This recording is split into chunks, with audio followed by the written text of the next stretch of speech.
Everyone, and welcome to another video. So I'm going to be reviewing the book called Cyclone by Janie Crouch.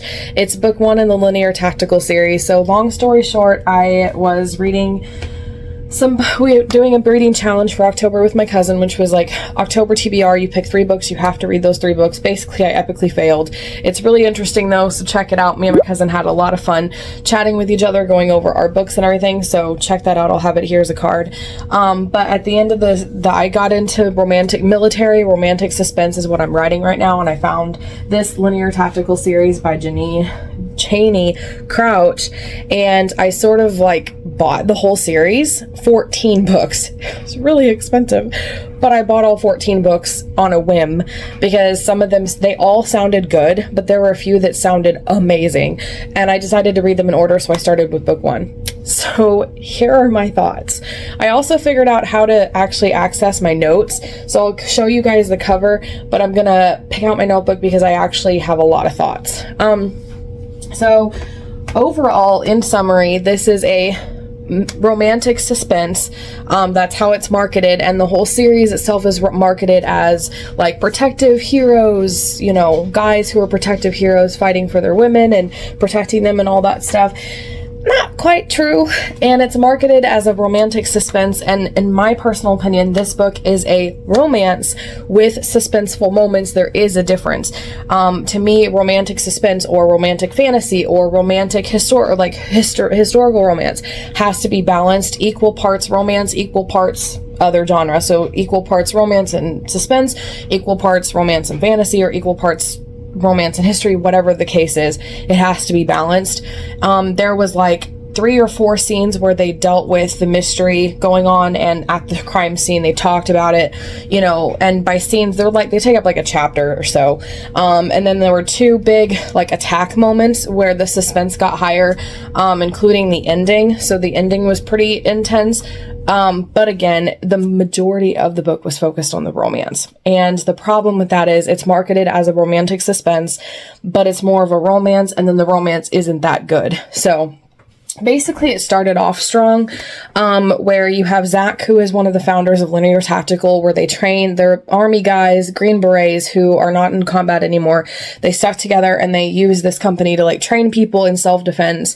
And he has a wife and a toddler who was killed in a car accident. And so really intriguing character. And immediately it opens up with the training scene. Like, it starts off seeming like it's a fight scene, but it's training. And the fighting is so realistic. I'm really picky about action scenes, especially contemporary ones, because I was in Taekwondo. My husband knows a lot of fighting. He's been, you know, he taught me a long time ago. So we've been like realistic, like with all my writing and everything. And so I'm really picky about fight scenes, and very realistic, very true. The army guys, the Green Berets, they're all written very, very realistically. Like, they're military guys. It's written in the mindset of a military guy. I've done a lot of research. So that was all good. And the romance was set up really good, in the sense that, after his wife and his toddler died in a car accident, which for some reason he doesn't blame the person who fell asleep at the wheel, so he's like totally forgiving, which is kind of weird, but okay, maybe he's just that good of a guy. But basically there's this story that 2 weeks after she passed away, he made a mistake, so it's kind of implied that he had a one-night stand with a woman in his grief. And so that woman comes back, and her name is Annie, and it sets up this mystery about that night and what he did, and he was drunk and doesn't remember it. And so there's a few different like red herrings where it's like, oh, it could have been this, it could have been that, and it's kind of thrown out there. And all we know is that he kind of hurt her. He broke her heart, essentially. And so the whole book is kind of like that tension. But the thing is, when the story actually comes out, it's, to me, for one, it wasn't that bad. He said it was, and it would be hurtful. But it's understandable given his grief. And it was kind of like he was drunk and didn't really know what he was saying or doing. Not that that excuses it. But then, so it's like bad, but it's like not bad. And then it's like, it's bad, but like with a guy who's remorseful and doesn't remember and is trying to make up for it and everything else. It's kind of like, okay, we could, I don't know. But I also felt like it kind of like, I don't know. It's just weird to me because it was like there was so much tension around this. It's like, just freaking talk about it. You know, just freaking tell him what happened. He doesn't remember. Stop playing these games and just talk it out. And the whole book like half of the book, I would say over half, because I stopped at like 60% last night. And that was when it was still kind of like had just resolved that. So I'd say half the book is like this tension about this night. And then they finally get there and it's like, okay, we just immediately forgot and forgave. And on the one hand, it's like not that bad, but on the other hand, I can see how it did shape the majority of her life, and like that doesn't seem to matter, I guess. And then there's this crime going on at the same time. And I'll just say without spoilers, she's targeted and the attack happens, and the aftermath is portrayed on the one hand kind of realistically, but then on the other hand not realistically, because let's just say after the attack happens, it like describes a little bit that she takes like, you know, takes time and heals a little bit. Not much time passes and then it's like spice. And that's the other thing too, about this book, is that the characters just, once they like get past that mystery of the night, there is a few moments where it's like he's fixing up her house or he's doing all these kind things to her to make up for whatever happened. And it just doesn't, they don't have anything together. Like, it's just the spice. Every time they're together, it's like, oh, I just wanted spice. And that's all it is. They have no relationship. And I would go as far as to say, is outside of the fact that he teaches at linear tactical, where he's the teacher there, and his personality shown through that and through his, like the Green Beret thing. And at one little scene where he likes his motorcycle at the very beginning and has a motorcycle accident, which gets him in the hospital that she works at, which is used as more of like a plot trope, like not a trope, but like a, what's that thing called? To like, it's used to get him in there and it's never done in the rest of the book. Like, he never is on his motorcycle the rest of the book. Other than those few things, the whole book, it's just him obsessed with her. And it doesn't come off in like a stalkery way because she likes it, but at the same time, he has no personality outside of just wanting to be with her and wanting to be spicy with her. And it's just so like annoying. It's really, really annoying and really frustrating. And it's like, and then because of that, at the end of the book, he doesn't really have a character arc. He doesn't start off with any false beliefs because he already forgave the person who killed his wife and kid. He misses and grieves for his wife and kid, but that doesn't stop him from seeking out this new relationship, who, by the way, spoiler alert, is his wife's best friend, who he was in love with while he was with his wife, even though he loved his wife dearly. And the whole thing is justified at the end because, oh, his wife would have okayed it.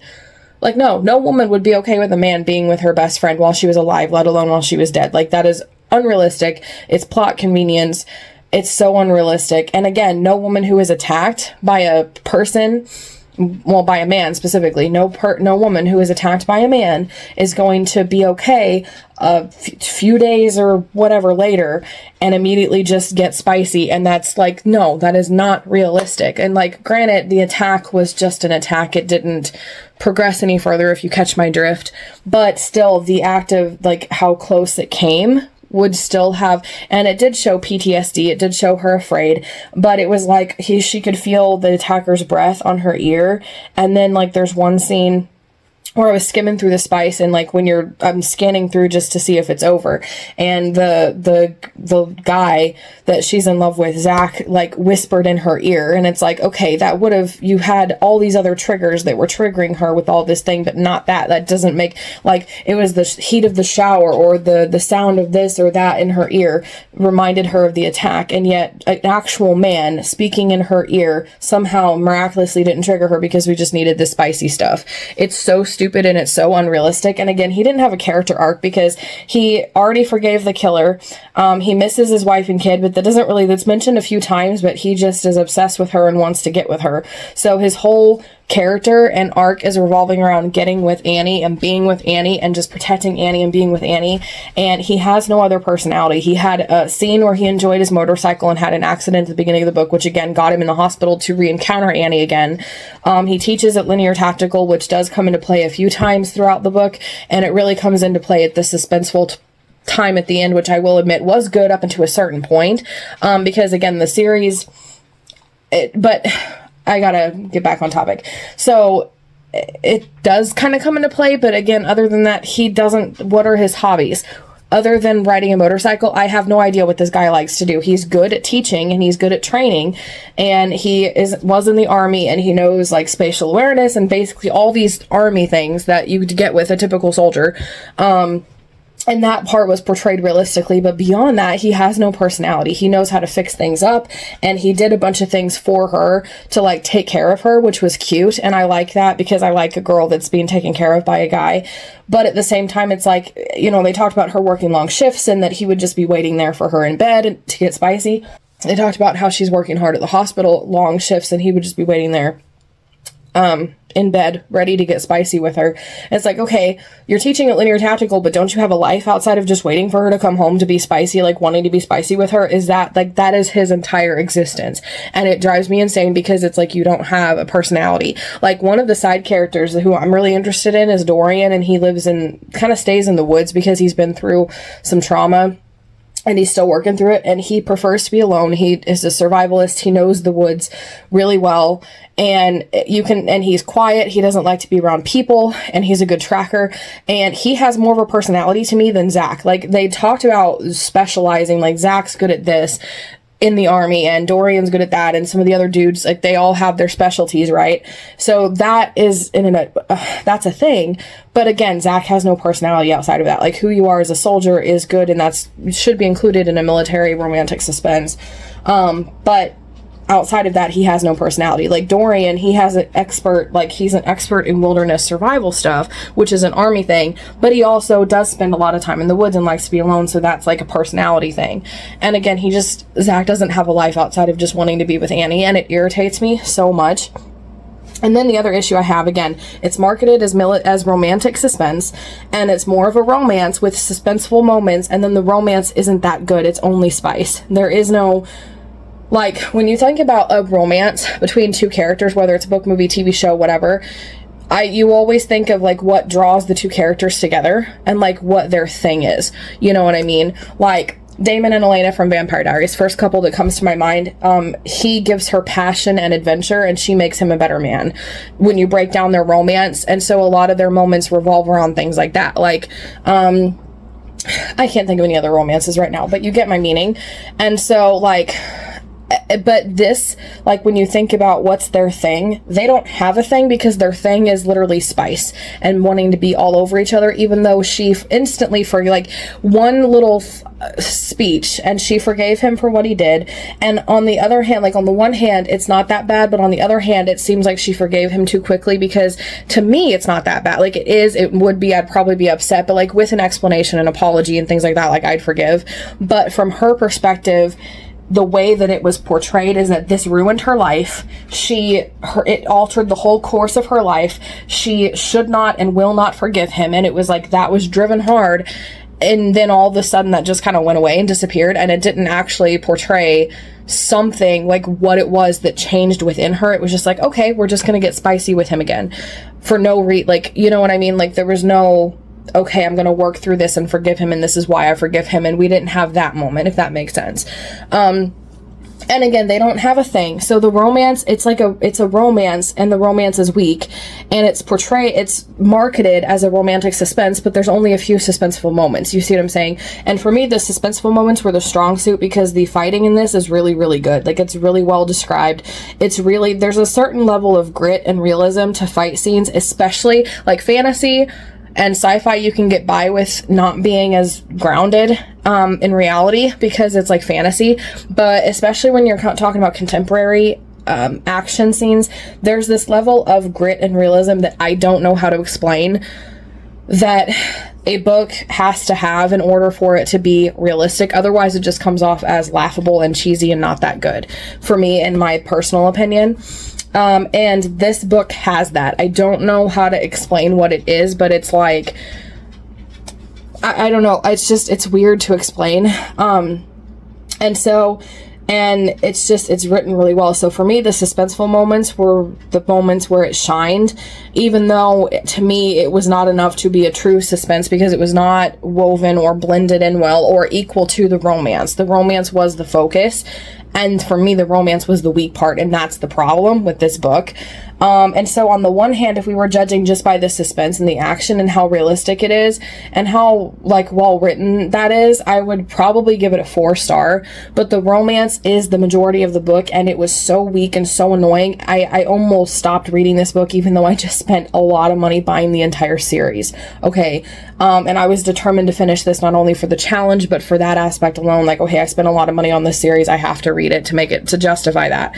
I almost rage quit. And the only thing that got me through it was the suspenseful moments. And this is a short, to me, it's like not really a short book, but I finished it really quickly. It's like an easy read. So I was able to get through those moments faster and get to the good moments, and then I was finished with it. You know, like I just started it the other day. So it's only been like 3 days. So that's what got me through it. And so that itself, the fact that the romance is the focus and the romance is the majority of the book and it's the weak part, I would say knocks it down for sure to 3 stars. And I was going to say 2.5, but the ending, the suspenseful thing at the end works really well. And I was starting to get annoyed again when it instantly picked back up. And so that moves it back up to 3 stars for me. And then it's like the other issue that I have that I'm still like 2.5 or 3, I can't decide, because the other thing that this series is marketed as is like heroic men who are protective and will do whatever it takes to save their women or something to that effect. I'll find it here and read it in just a second. But that's what hooked me, because I'm tired of the strong female lead. I'm tired of women saving themselves. Give me a damsel in distress. Give me a good hunkin' hero to save them. That's what I need. I want a man to save me. I like reading that. I would like that in real life. Granted, I don't want to be in danger, but you get my point though. That's what I want. That's what this was marketed as. And the other, like some of the blurbs were really good. And so that's what hooked me. That is not the case. The guy, I'm not spoiling it, but the ending scenario, basically, it's like girl power. It has nothing to do with the guy at all. So that's entirely wrong. And after reading the book, I was like, it has like a preview of the next few books, but it repeats like a few lines of the blurb of this book. And I was like, yeah, that's wrong, because it's like, something about how he wants to save her, but how can he when the biggest threat to her is him? I'm sorry, but the whole him being a threat to her because he hurt her so badly was like resolved at like 50% of the book. So that's not what this book is about. And honestly, the attacker is a bigger threat to her than he is. So the blurb is off on that and not true. I also have a lot of thoughts. So like it started really strong, and I immediately like really loved her character. So the characterization started off really, really strong. Cause she this is why Anne didn't have any friends. They always stabbed you in the back and made you go out with a guy you'd been in love with your whole life. And I was like, that's funny. Like when you don't want to go out and your friends push you to be sociable. So some of the lines were really good, and the military stuff was really good. It was like, that's so true. I appreciate this. Like, he'd killed multiple times in multiple ways, and it had cost him a piece of his soul every time. It had cost all the guys a great deal to serve their country in ways they hadn't even understood sometimes until they'd return home. But that was the sort of thing you didn't talk about with civilians. So true. So good.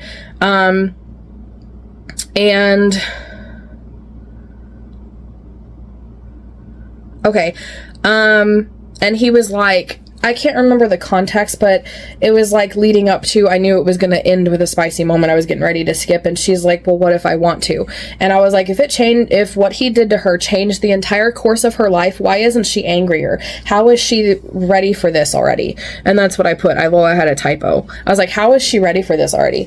If it changed the entire course of her life, why isn't she angrier? So there was one moment that reminded me of one of my books where it's like, I love these intense crisis moments to show their military training.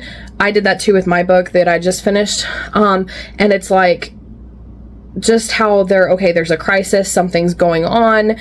It's anybody else would panic, but it's like, wait, tell me what you know. Let's do this. Let's fix this. Like, I love those moments. So that was good. Again, the suspense was the strong moments. He said in her ear before biting the lobe. I was like, speaking in her ear somehow doesn't trigger her. Like, what?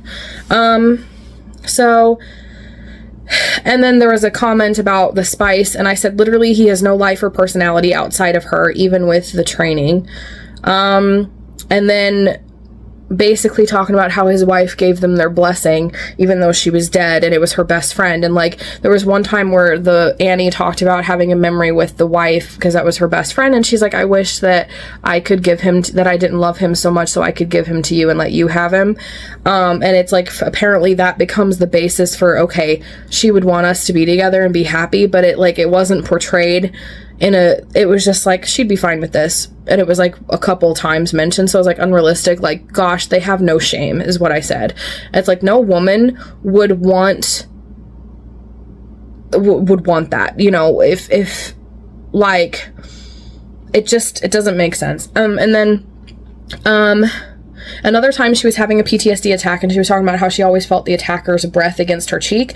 I was like, except when she's getting spicy with Zach, because he was just speaking in her ear a few lines ago. And then I didn't know, they mentioned that they were getting in fatigues and boots. I was like, do they still have that when they get out of the army? I didn't know. So it was just a question. So at the end, the attacker's identity, I thought I called who it was, and that's how it was portrayed for a little while, and that ended up being a red herring. But I started to I was like, oh my god, this is such a predictable twist. I called it, and then a few pages later I was like, never mind, I didn't call it. That I didn't see coming. So there is a twist at the end that I didn't see coming, and I wanted to show you. I moved past the line so you guys can't see spoilers, but like that, whoopsie. Hold on. Okay. I gotta go back to my line here. Okay, covering the rest of this up. That was my reaction. I don't know if it's reversed for you guys, but it was just a bunch of keys. I was like, didn't see that coming. And then there was a line that said she didn't need Zach to come rescue her, and I said, it's marketed on that, ... And then it talked about how she'd studied this place and knew the place, knew it and everything. And I'm like, they should have showed that, but they didn't. So it just felt like something that the writer just wrote that was told to us now. But like, you had the whole book, you could have taken any spicy scene and replaced it with a scene showing her learning about the facility and watching the guys. Like, there was one scene where she was watching them, and it was just like a short moment and it was over. And then somehow the bad guy who had integrated himself in there didn't know the facility as well as she did, even though he was there earlier than she was, like longer. And so I'm like, he should have known the facility rather than her, so that didn't make any sense. And then the ending when she was saved, I was like, I don't want to spoil things, but basically I was like, ugh, I hate freaking girl power, not what's advertised. And then I said, this, I don't know if I can explain this, but basically I said it's writer convenience that the bad guy changed his MO. So I've watched a lot of not only fictional crime shows, but a lot of true crime, and I have watched and researched so much. And most of the time, criminals who do a crime in a certain way, that becomes their MO and the way that they do their crime, and they typically do not ever change that or deviate from that. The exception is like if their mind is breaking and they're having some sort of psychotic break, then they can escalate. And escalating your crime is one thing, but this thing completely changed his MO. I don't want to say what it is because that would spoil things, but it basically, he wouldn't have changed his MO, but the author needed him to waste time to end it the way that she did. And that's all I'll say.